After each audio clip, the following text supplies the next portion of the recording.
ปิดแล้วอย่างเป็นทางการสำนักงานใหม่สาวน้อยเพชรบ้านแพงสาขา2จังหวัดศรีสะเกษสวัสดีครับผมสวัสดีพี่น้องครับป้องปายมิตรหมอแคนแฟนหมอลำยินดีต้อนรับเข้าสู่ช่องไทยซีเกตชาแนลสวัสดีไปยังแฟนคลับเอฟซีสาวน้อยเพชรบ้านแพงแฟนคลับเอฟซีลาน้อยอุ้งอิงสู้ขู่สู้คนเด้อครับเด้อเปิดแล้วครับพี่น้องสำนักงานสาวน้อยสาขา2ประจำจังหวัดศรีสะเกษที่บ้านหนองคูตำบลจานอำเภอเมืองจังหวัดศรีสะเกษนั่นเองพ่อเอกได้ออกมาเปิดเผยเมื่อ3 ชั่วโมงแบบนี้ครับจ้างแล้วเสาร์ที่16 มกราคม 70ขอบคุณเจ้าภาพผอ.ทวีศักดิ์สังวังผอ.โรงเรียนบ้านหองขาดหนองตะเคียนตำบลจานอำเภอเมืองจังหวัดศรีสะเกษติดบ้านอุ๋งอิงประสานงานด้วยสำนักงานหมอลำเอกธุรกิจบันเทิงศรีสะเกษอยากได้สาวน้อย1สาวน้อย2ประสานงานติดต่อได้ครับเปิดสำนักงานเป็นที่เสร็จสับเรียบร้อยครับเซ็นสัญญาอย่างเป็นทางการสำหรับลาน้อยอุ๋งอิงเจ้าภาพเจ้าการเจ้างานเป็นเจ้าภาพแรกกับสำนักงานแห่งใหม่ในนามเอกธุรกิจบันเทิงถือว่าเป็นการขยายสำนักงานออกมายังต่างจังหวัดต่างพื้นที่ของสาวน้อยเพชรบ้านแพงถือว่ามากไก่แห้งครับสำหรับลาหน่อยอุ๋งอิงครอบครัวลาหน่อยอุ๋งอิงจากกระต๊อบในน้อยข้างคอกงัวในมือนั้นกลายเป็นคฤหาสน์หลังใหญ่ในมือนี้พร้อมเปิดสำนักงานบริการเจ้าภาพเจ้าการเจ้างานจัดหาว่าจ้างสาวน้อยเพชรบ้านแพงสาวน้อยลำเพลินโชว์สามารถตรงมาได้ที่บ้านลาดน้อยอุ๋งอิงถือว่าเป็นสำนักงานใหม่พื้นที่กว้างขวางเย็นสบายยินดีต้อนรับกับแฟนคลับ FC มิตรหมอแคนแฟนหมอลำเจ้าภาพเจ้าการเจ้างานครับเขามาว่าจ้างสาวน้อยเพชรบ้านแพงสาวน้อยลำเพลินโชว์ได้ที่นี่ในนามเอกธุรกิจบันเทิงมากไก่สำหรับครอบครัวลาดน้อยอุ๋งอิงจากมือนั้นจนมาหอดมือนี้ในระยะเวลา2 ปีกว่าบ่ทันหอด3 ปีมีอาณาจักรเป็นของเจ้าของมีสำนักงานเป็นของเจ้าของได้รับการสนับสนุนจากมิตรหมอแคนแฟนหมอลำมากมายมากหน้าหลายตาบอสโจยิ้มเป็นปลื้มกับความสำเร็จของลูกสาวหล่าเปิดธุรกิจอย่างเป็นทางการเปิดสำนักงาน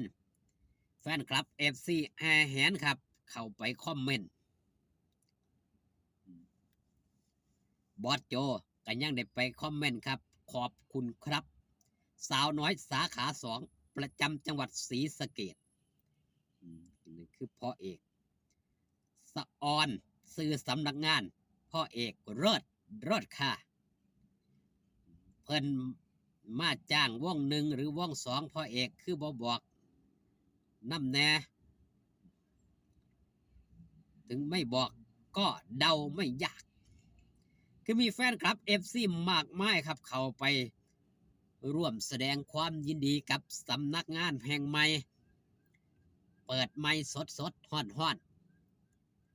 ร้อมต้อนรับแฟนคลับเจ้าภาพเจ้าการเจ้างานเขาว่าว่าจ้างในนามเอกธุรกิจบันเทิงจากกำนันเอกเป็นผู้จัดหม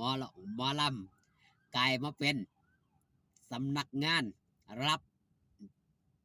ยังครับรับ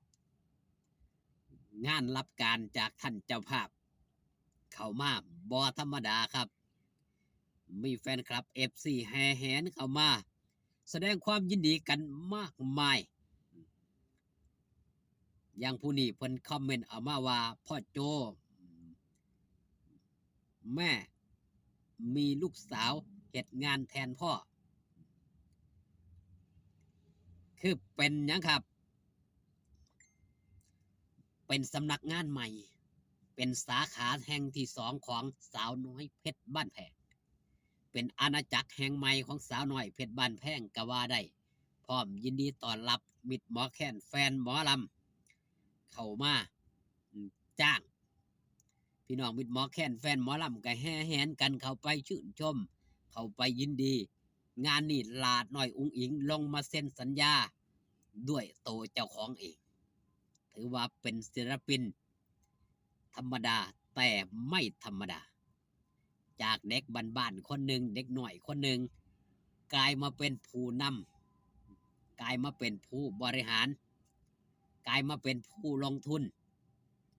ในระยะเวลาบ่ท่านถึง3 ปีแม่นยังต้องย้ำครับ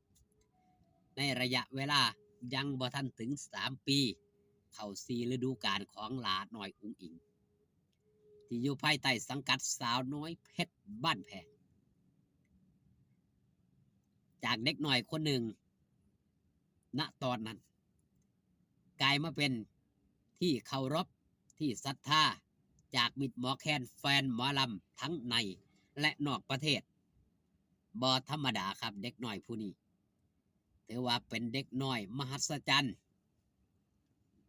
ก็ว่าได้ที่นำผ้ายังครับนำผ้าสื่อเสียงของบ้านของซองนำผ้าสื่อเสียงของจังหวัดนำผ้าสื่อเสียงของคณะหมอลำให้เป็นที่หู้จักทั้งในและนอกประเทศในระยะเวลาอันสั้นแต่สร้างคุณูปการให้กับวงการหมอลำมากมายโดยเฉพาะสาวน้อยเพชรบ้านแพงถือว่าเป็นปีแห่งความสำเร็จที่ลาดน้อยอุ้งอิงได้เข้ามาสังกัดภายในสาวน้อยเพชรบ้านแพงถ้าบอสโจบ่หับมามือนั้นลาน้อยอุ้งอิงกะบ่มีมือนี้ทั้งนี้ทั้งนั้นครับมันเป็นสิ่งที่คาดเดาบ่ได้เป็นบุญนำพาวาสนานำทรงดังที่เว้ามาจากคลิปก่อนๆหน้านี่ล่ะครับแสดงความยินดีนะนำครับกับสำนักงานแห่งใหม่ของสาวน้อยเพชรบ้านแพง